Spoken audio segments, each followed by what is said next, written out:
예배 이렇게 또 최소 인원으로 나오시고 또 이렇게 영상으로 비대면 예배로 예배하시는 여러분들 위해 하나님의 크신 은혜와 복이 임하시기를 주님의 이름으로 축원합니다. 오늘 함께 나눌 말씀은 백부장 그는 칭찬 듣는 사람이었다. 백부장 그는 칭찬 듣는 사람이었다라는 제목입니다. 국민일보에 이런 제목의 칼럼이 있었습니다. 코로나 1년 교회 변화 5가지라는 그런 제목이었습니다. 그 내용 중 5번째 변화가 반기독교 문화의 엄청난 확산이 있었다, 이런 내용이 있었습니다. 일선 목회자들은 우리 사회에 가득한 반기독교적 기류가 어느 정도 심각한지를 잘 모른다는 것입니다. 그러면서 열거한 내용이 암흑의 목사님 사건, 교회 집단 감염 지속, 그리고 최근 정인이 학대 사건 가해자의 그 종교적 배경, 또 모 선교단체발 감염 확산으로 한국 기독교가 완전히 추락했다는 그런 내용이었습니다. 그만큼 교회가 이제는 세상 사람들로부터 손가락질을 받는 마치 무슨 혐오단체 같이 되었다는 그런 뼈아픈 평가를 내렸습니다. 오늘날 우리 한국교회가 왜 비대면 예배를 드리라고 하면 이렇게 순한 양처럼 우리가 따르겠습니까?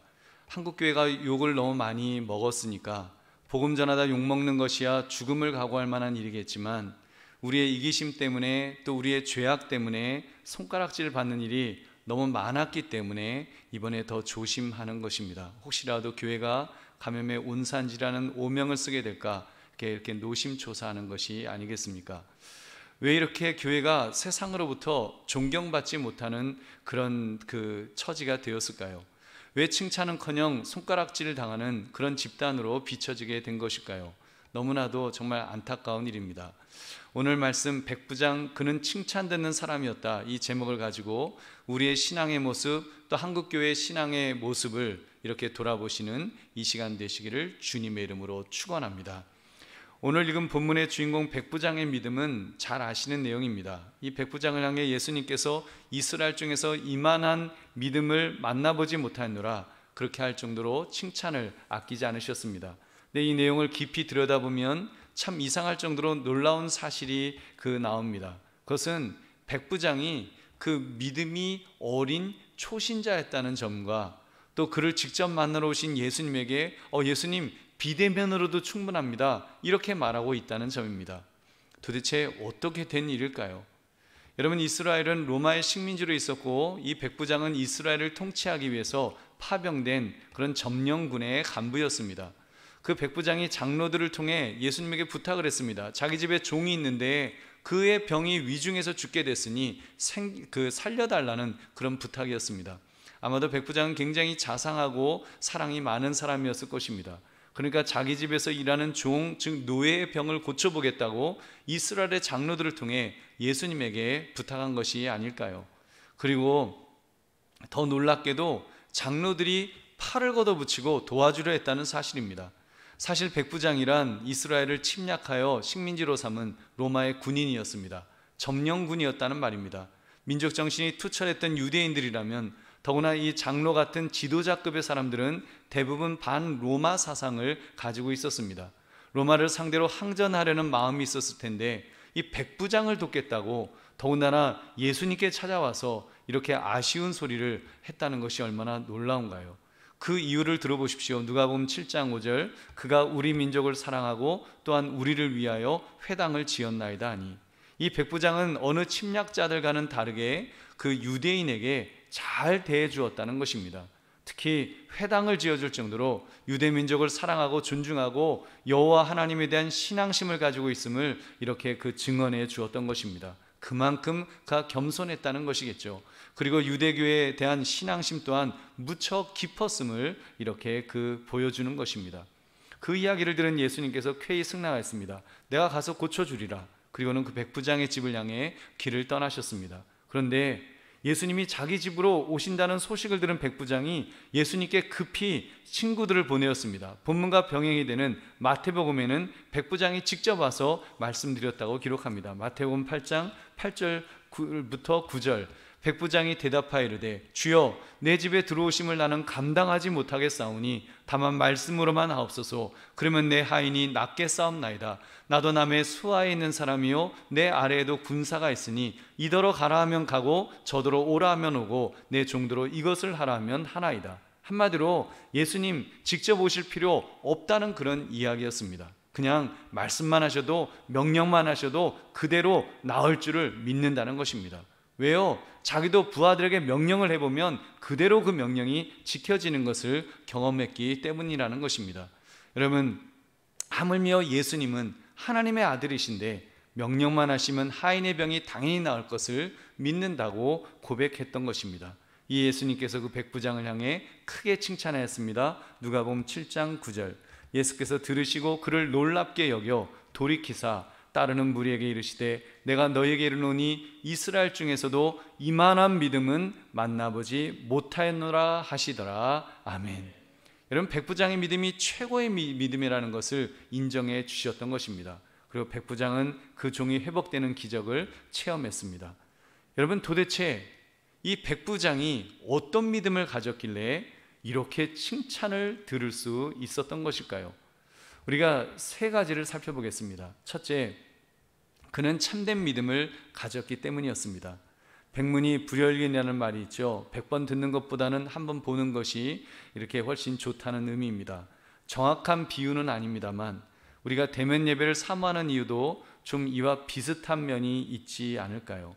하나님 앞에 예배를 드리는데 직접 예배당에 와서 찬양하고 기도하고 말씀을 듣는 그런 대면 예배를 드려야 예배 드린 것 같은 그런 좀 흡족함이 우리에게 있습니다. 왠지 손바닥만한 핸드폰으로 드린 예배는 흡족하지 못한, 무언가 좀 2% 부족한 그런 예배 같은 아쉬움이 느껴지는 것입니다. 여러분, 그렇다면 자기 종이 죽어가고 있어서 도움을 청하는 백부장의 입장에서 예수님이 오신다고 하면 빨리 오시라고 그래야 되지 않겠습니까? 말이라도 끌고 와서 빨리 타시라고, 종의 목숨이 경각에 달렸으니 빨리 오셔서 살려주세요 하면서 막 이렇게 하는 것이 당연할 것입니다. 여러분, 문둥병에 걸렸던 나아만 장군이 엘리사가 직접 마중 나오지 않고 요단강가에 가서 7번 몸 씻으라고 했다고 얼마나 화를 냈습니까? 그런데 여러분, 그렇게 대면 요구를 했어야 마땅할 거라는 것입니다. 여러분, 그런데 이 사람은 예수님께서 번거롭게 오지 않으셔도 된다라고 그렇게 말합니다. 그냥 말씀으로 명령만 내리십시오. 내 종의 병이 나을지어다. 이 한마디면 주님 충분합니다. 지금 그렇게 말하고 있습니다. 그가 그렇게 고백한 데는 그 분명한 믿음이 있었죠. 누가복음 7장 8절, 아까 읽었던 말씀이죠. 나도 남의 수하에 든 사람이요 내 아래도 병사가 있으니 이더러 가라 하면 가고 저더러 오라 하면 오고 내 종도로 이것을 하라면 하나이다.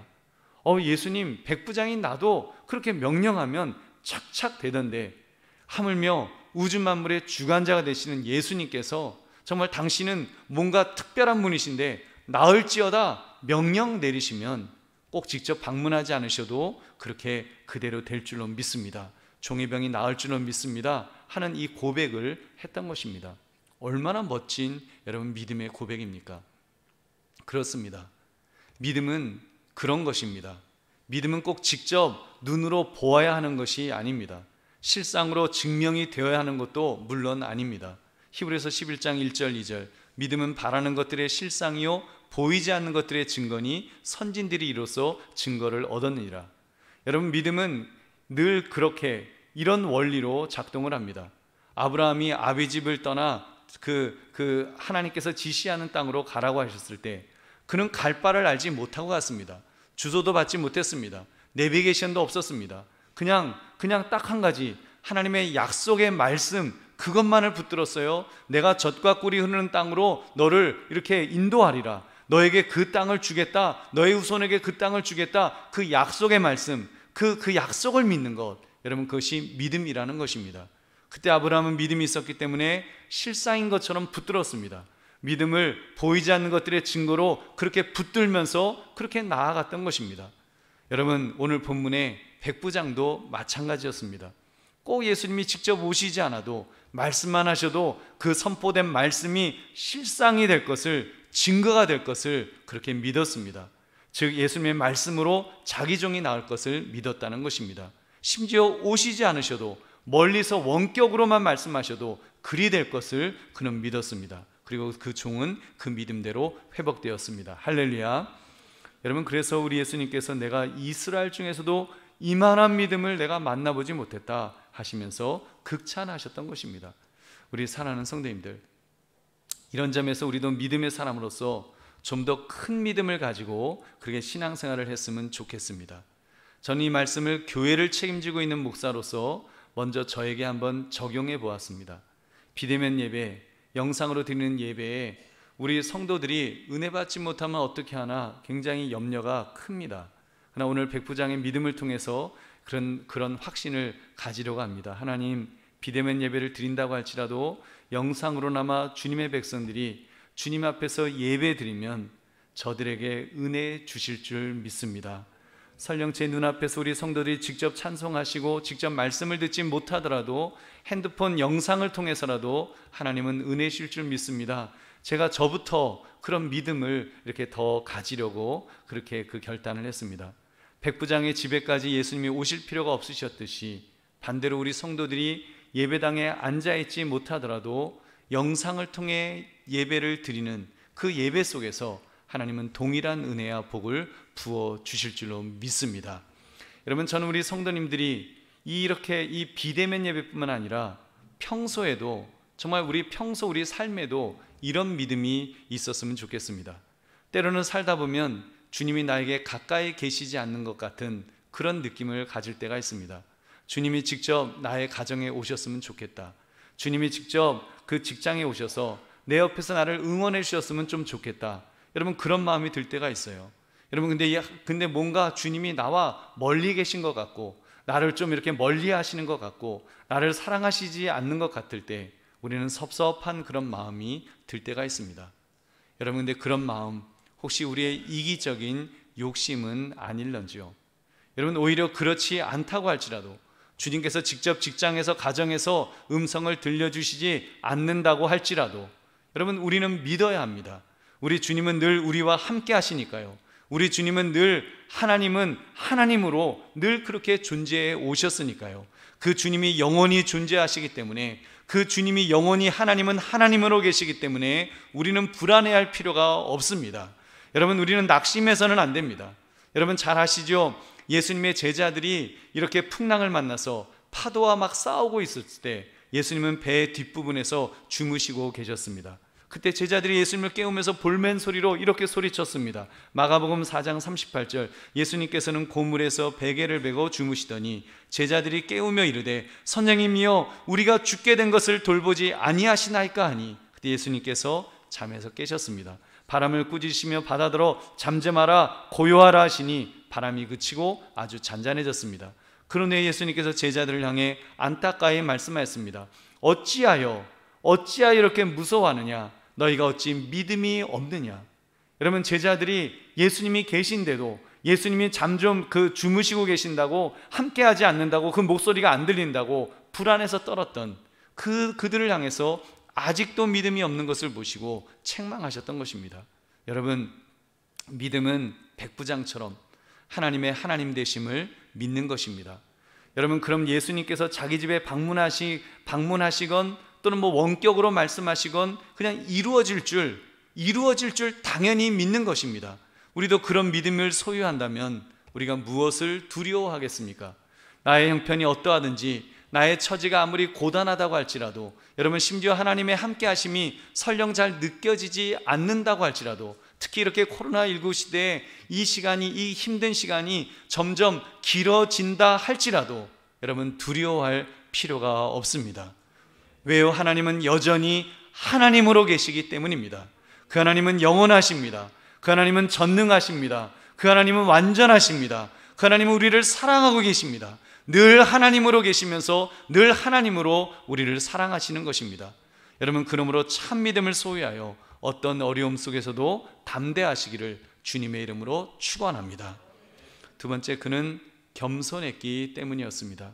누가복음 7장 6절부터 7절, 예수께서 함께 가실새 이에 그 집이 멀지 아니하여 백부장이 벗들을 보내어 이르되 주여 수고하지 마옵소서. 내 집에 들어오심을 나는 감당하지 못하겠나이다. 그러므로 내가 주께 나아가기도 감당하지 못할 줄을 알았나이다. 말씀만 하사 내 하인을 낫게 하소서. 여러분, 이것이 얼마나 겸손한 고백인지요. 여러분, 그렇습니다. 백부장은 교만하지 않았습니다. 그는 예수님께서 오신다는 말을 들었을 때 깜짝 놀랐습니다. 아니, 예수님 같은 분이 우리 집에 오신다는 거야? 바로 나의 집으로 이방인인 나에게 지금 오시겠다는 거야? 주여 수고하지 마옵소서. 내가 주께 나아가기도 감당하지 못하겠는데 오신다니요. 그냥 말씀만 하셔도 됩니다. 그의 행동은요, 참으로 겸손한 행동이었습니다. 사실 인간적으로 생각하면 오히려 그는 교만하게 행동했어야 마땅했습니다. 그는 이스라엘을 점령한 로마의 군인이었으니까요. 그것도 그런 군인을 부하로 둔 백부장이었으니까요. 백부장은 일반 사병들이 꿈꿀 수 있는 가장 중요한 핵심 직책이었습니다. 그들의 자부심이 얼마나 컸으면 일반 병사들은요, 이 철판으로 된 강력한 갑옷을 입고 그러고 살았습니다. 백부장들은 자신들이 아주 무적의 사나이인 것을 과시하려고 체인으로 얼기설기 짜여진 허술한 옛 갑옷을, 그런 옛날 갑옷을 고집했다는 것입니다. 그만큼 나는 칼 맞아도 나는 안 죽어 하는 자기 직책에 대한 자부심이 강한 사람들이었다는 것입니다. 로마군 사병들 사이에서조차도 백부장에게 뇌물을 주지 않으면 아무 일도 안 되고 불이익을 받는다, 이런 말이 돌았다고 합니다. 그 정도로 절대 권력을 행사하는 그런 사람이었는데 그는 예수님 앞에서 겸손하게 행동했던 것입니다. 어떻게 그럴 수 있었을까요? 답은 조금 전 드린 말씀에서 찾을 수 있습니다. 그는 참 믿음의 사람이었기 때문입니다. 여러분, 참 믿음의 사람이라면 예수님을 단순한 인간으로 보지 않을 것입니다. 자기가 점령한 나라의 일개 식민지 백성으로 보지 않았을 것입니다.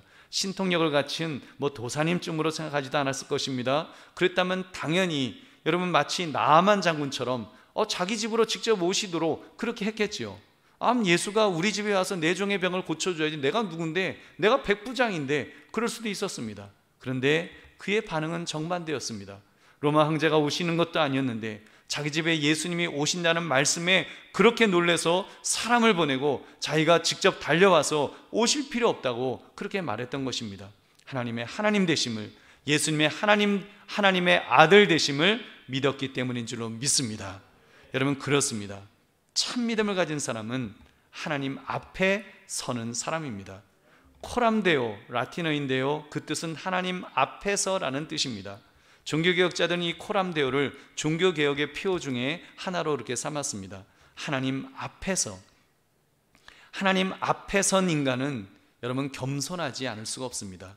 왜냐하면 자기가 누구인지를 깨달을 수밖에 없기 때문입니다. 하나님은 창조주시고 나는 피조물이다, 정말 하찮은 존재다, 절대로 그 창조주에게 종속된 존재라는 것을 깨달을 수밖에 없는 것입니다. 하나님 앞에 서 있는데 어떻게 내가 누군지를 깨달아지지가 않겠습니까? 그래서 그렇게 백부장도 정말 그 예수님 앞에 서니까 정말 그는 그런 것을, 예수님을 바라보면서 정말 하나님 앞에 코람데오의 그 마음으로 서 있었기 때문에 그는 겸손하게 엎드렸던 것입니다. 여러분, 그 백부장에 대해서 성 어거스틴은 이렇게 말했습니다. 그리스도께서 자기 집안에 들어오심을 감당치 못한다고 자처하였으므로 그리스도께서는 그의 마음에 들어가시기에 합당한 자로 여기셨다. 결국 그는 겸손함으로 예수님을 자기 집에 오시지 않아도 된다고 그렇게 말했지만 대신 그의 마음에 모셨음에 틀림없습니다. 그래서 예수님께서 이만한 믿음을 내가 보지 못했노라고 그렇게 칭찬하셨던 것입니다. 예수님 말씀하셨습니다. 마태복음 5장 3절에 심령이 가난한 자는 복이 있나니 천국이 그들의 것이며, 심령이 가난한 자, 즉 겸손한 마음을 가진 자가 여러분 천국을 소유할 수 있다라고 말씀하신 것입니다. 우리 사랑하는 성도들이요, 저는 우리 모두가 믿음의 사람으로서 이런 겸손이 있었으면 좋겠습니다. 여러분, 저는 이 겸손이 우리 예배를 통해 고백되어야 한다고 믿습니다. 기억합시다. 백부장이 예수님께 오시지 말라고 비대면으로 족하다고 말할 때 여러분, 그것이 자기 편리 때문이었나요? 귀찮아서 예수님 모시는 거 손님 받기 싫어서 오시지 마세요, 그렇게 거절했던 것입니까? 아니지요. 여러분 백부장이야 100번 1000번 예수님 모시고 싶었을 것입니다. 예수님 가까이 모시고 예수님 말씀도 듣고 식사도 같이 하고 친하고 싶지 않았을까요? 여러분 친구라고 생각했다면 충분히 그랬을 거예요. 그러나 예수님은 그런 평범한 자기와 같은 인간이 아니심을 알았기 때문에, 아니 하나님 되심을 믿었기 때문에 감히 자기 집으로 모시는 것을 이렇게 어려워했던 것입니다. 그만큼 예수님 앞에서 백부장은 겸손했음에 틀림없습니다. 여러분 그렇다면 오늘 우리가 하나님께 비대면으로 예배를 드릴 때의 마음 자세는 어떠해야 할까요?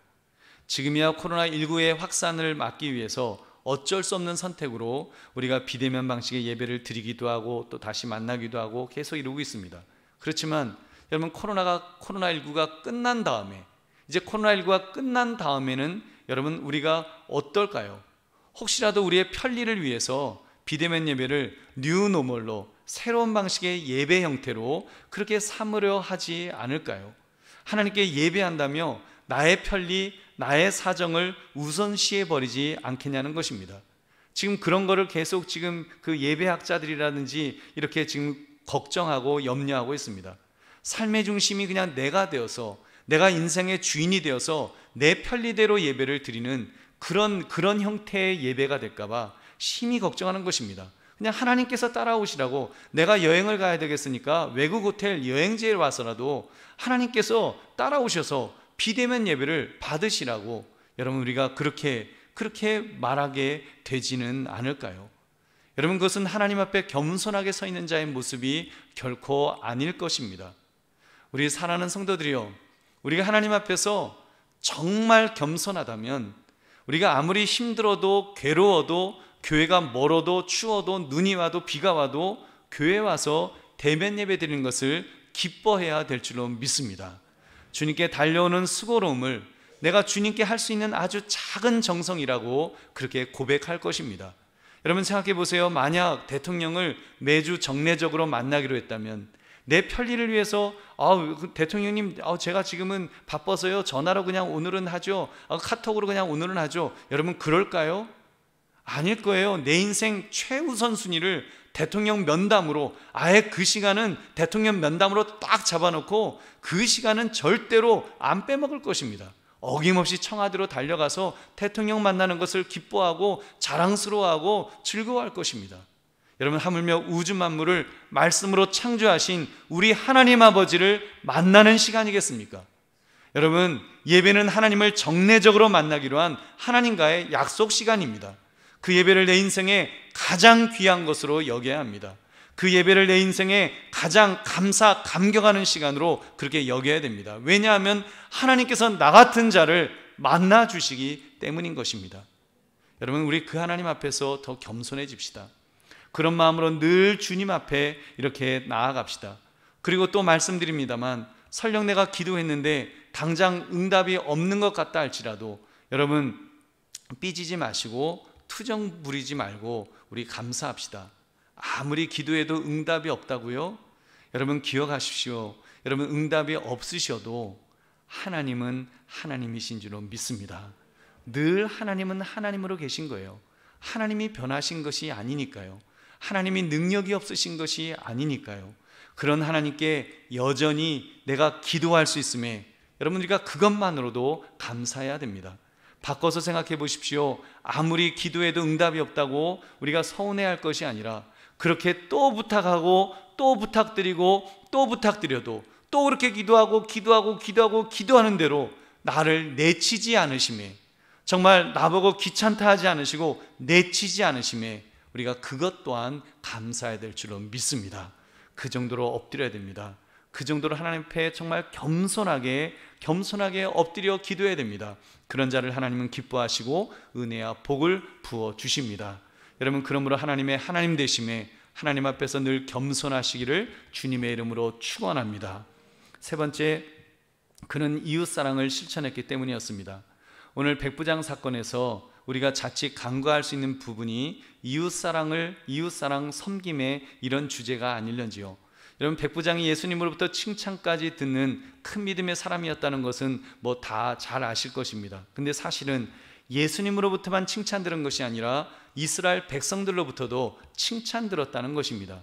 누가복음 7장 3절, 예수의 소문을 듣고 유대인의 장로 몇 사람을 예수께 보내어 오셔서 그 종을 구해 주시기를 청한지라. 5절에 보면 그가 우리 민족을 사랑하고 또한 우리를 위하여 회당을 지었나이다. 그러니까 예수님 이분을 좀 도와주세요, 그렇게 부탁했습니다. 여러분, 이거 놀라운 일이 아닙니까? 그 로마 백부장이 유대 민족을 사랑했다니요. 여러분, 더구나 회당을 지어주었습니다.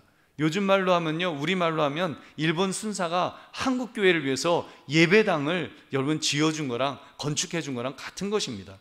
여러분, 어떻게 그럴 수가 있을까요? 이게 말도 안 되는 일입니다. 여러분, 그는 참 믿음의 사람이었기 때문에 가능한 줄로 믿습니다. 그는 참으로 겸손한 사람이었기 때문에 가능했던 것입니다. 그래서 예수님으로부터만 칭찬 들은 것이 아니라 이스라엘 사람들로부터도 칭찬 들었습니다. 이웃 사랑을 통해 이웃으로부터도 칭찬 들었던 것입니다. 우리 사랑하는 성도님들, 제가 서두에 코로나 1년 교회의 변화 5가지라는 이 국민일보 기사를 말씀드렸습니다. 그 기사 말미에 이런 결론이 제시되어 있었습니다. 한국교회가 세상 사람들로부터 그렇게 욕을 먹고 있는데 언론, 정부 탓할 시간이 없다. 그 반전의 실마리는 최근 대한예수교 장로회 합동이 발표한 설문조사가 말해준다. 그것은 바로 성도들이 한국교회 혁신의 최우선 과제로 교회의 공공성을 뽑았다. 이 통계를 들면서 교회의 공공성을 제시하였습니다. 교회의 공공성, 여러분, 교회는 사조직 같은 어느 특정인들을 위한 그런 단체가 아니라는 것입니다. 교회는 예수 믿는 사람이라면 누구든지 와서 예배 드리는 곳이죠. 그리고 여러분, 교회는 엄밀히 말하면 전 지역의 그 지역을 위해서 그렇게 존재하는 것입니다. 지역을 위해서 있는 공공의 어떤 시설이라는 것입니다. 한번 생각해 보세요. 그 교회가 있는 지역 주민 모두가 다 예수님을 믿게 된다면 그 교회는 100% 지역 주민을 위한 그런 교회가 되지 않겠습니까? 그런 점에서 교회는 잠재적으로 모든 사람의 교회이기 때문에 공공성이 있다 할 것입니다. 그래서 여러분, 재개발할 때 재개발 지역에 있는 교회를 조합이 지어주어야 한다는 것이 요즘은 상식이 되어가고 있습니다. 처음 우리나라 재개발이 도입되었을 때는 갈등도 굉장히 많았습니다. 그래서 재개발 지역에서 강제로 쫓겨나가는 교회들도 있었고, 교회가 철거될 뿐 아니라 새로 개발된 땅을 이제 엄청나게 비싼 가격에 막 이렇게 그 강매까지 당하는 그런 억울한 일들이 있었습니다. 그런 문제로 갈등이 너무 많아져서 천주교를 비롯해서 교회들이 문제 제기를 했고, 서울시가 연구 끝에 서울시 부시장령에 보고서를 냈습니다. 교회는 사적인 집단이 아니라 지역 주민을 위한 공공성이 있으니 보상하는 것이 이게 그 마땅하다는 그런 그 내용의 그런 보고서였습니다. 여러분, 실제로 거의 모든 교회가 각각 속한 지역에서 공공성의 역할을 합니다. 구제사업도 많이 하고 교육사업도 많이 하고 어르신을 섬기고 사회의 그늘진 부분에 대해서 그 어느 조직보다도 관심을 많이 가집니다. 교회들은 다 개교회이기 때문에 사실 드러나지 않아서 그렇지, 그리고 또 오른손이 하는 것을 왼손이 모르게 하라, 이런 말씀 때문에 드러내지 않아서 그렇지, 여러분, 교회만큼, 사실 지역에서 교회만큼 그렇게 열심히 섬기는 그런 어떤 종교단체가 없습니다. 교회가 가장 그런 일에 앞장서고 정말 그 열심히 하는 그런 그 교회의 모습을 볼 수 있습니다. 심지어 여러분, 교회 카페 같은 걸 만들어도요, 여러분, 이익을 내려고 하지 않잖아요. 그리고 설령 이익이 나더라도 장학금으로 사용하거나 하지, 교회가 영리를 취해서 그걸로 잘 먹고 잘 살려고 하는 교회 못 봤습니다. 그러니까 정부에서도 문화체육부의 비영리 단체로 그렇게 등록되는 것이 아니겠습니까? 사랑하는 성도들이여, 우리 백부장이 유대 공동체에게 인정받고 칭찬을 들었던 것처럼 교회는, 여러분, 또 믿는 사람들은 교회 공공성을 위해서 우리가 더 애를 써야 될 줄로 믿습니다. 기독교 초창기에는 사람들이 예수님을 전혀 몰랐기 때문에 우리가 예수 믿으세요 언어를 통해서 복음 증거하면 되었습니다. 근데 지금은 예수님을 모르는 사람이 없습니다. 다 예수 믿고 천국 가는 거 아마 불교인들이 더 잘 알아요. 요즘 성경은 보면요, 스님이 더 잘합니다. 스님들이요, 성경을 그냥 쫙 깨는 분들이 얼마나 많은지 모릅니다. 여러분, 이제는 언어로의 구원과 함께 이제는 행동을 통한 구원의 언어를 더 많이 사용해야 합니다. 비언어적인 표현을 더 확대해야 된다는 것입니다.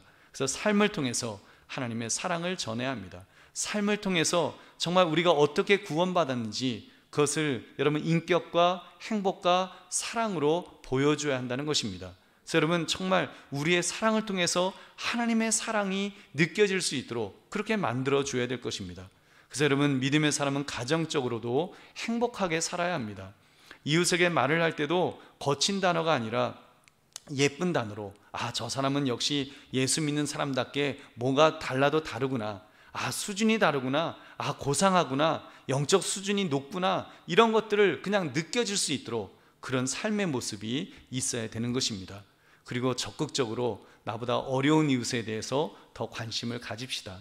그래서 여러분 우리 교회도 작년 연초에 지원하는 개척교회들 중에 이제 월세를 못 내는 교회들을 특별 후원하는 일도 했었습니다. 또 연말에는 각 조에게 100만 원씩을 들여서 아이디어를 내어 지역을 섬기겠습니다.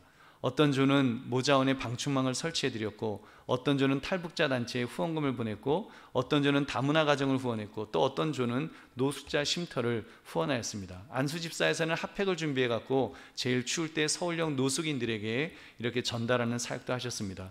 그 밖에 일일이 열거할 수 없는 많은 일들을 하셨습니다. 여러분 앞으로 교회가 그런 공공을 위한 일에 더 촉각을 곤두세워야 합니다.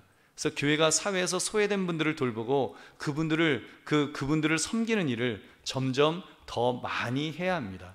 특별히 여러분 구조적으로 법의 사각지대에 있는 아무 힘도 없이 억울하게 당해야 되는 사회적 약자에 대해서 여러분 더 많은 관심을 가져야 됩니다.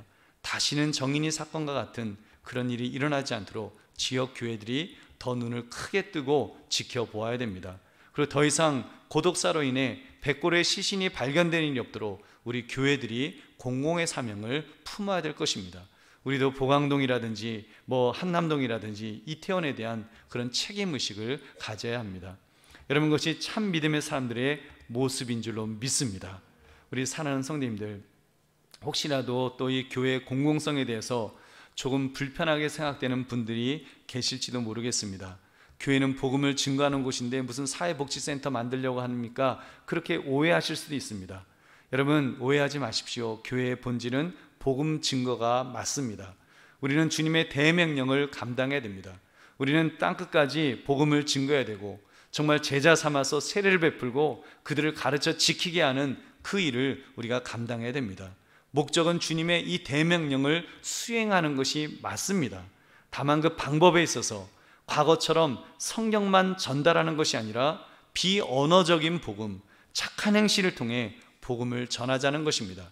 여러분 우리 한국교회가, 특히 보수주의 교회가 지난 100년간 관심 갖지 못했던 분야가 바로 이런 부분이었습니다. 착한 행실을 통한 복음 사역 말입니다. 교회의 사회적 책임에 대해서 사실 그보다는 당장 우리가 예수 믿고 구원받고 천국 가는 여기에 너무나 급했기 때문에, 또 기독교 초기였기 때문에 그쪽에 더 많이 집중했었습니다. 이제는 그 기독교 후 시대를 살아가는 지금은 교회의 공공성에 대한 더 심각한 고민과 또 그런 어떤 결단이 필요한 때입니다. 그리고 여러분 실제로 지금은 달라지고 있습니다. 우리 한국교회가 달라지고 있고요, 특히 보수주의 교단의 교회들이 달라지고 있습니다. 이제는 한국교회가 더 이웃과 지역사회를 섬기는 일에 박차를 가하고 있습니다. 여러분 그것을 신학적으로 총체적 복음사역이라고 말합니다. 총체적 복음사역, 한쪽으로만 치우친 복음사역이 아니라 총체적으로 영혼 구원과 사회를 향한 섬김까지 감당하는 그런 모습으로 그런 모습을 지향하고 있습니다. 제가 하고 있는 그 독서 모임의 그 2월달 나눌 책의 제목도 총체적 복음이라는 그런 제목입니다. 총신 교수님이 쓰신 책입니다.